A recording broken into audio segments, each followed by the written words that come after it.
అమ్మ, చెల్లి నాకు రాఖీ కట్టింది కదా, అందుకు నేను నా పాకెట్ మనీ నుంచి 500తో తనకి ఏమైనా గిఫ్ట్ కొంటా. ఓకే నాన్న.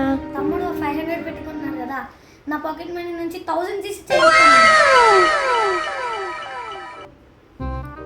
అమ్మ ఇలా కాదు కానీ తమ్ముడు దగ్గర నుంచి ఒక 1500, నా దగ్గర నుంచి ఒక 1500, ఇదంతా 3000 పెట్టి మంచి గిఫ్ట్ తీసుకున్నా అమ్మ చెల్లికి.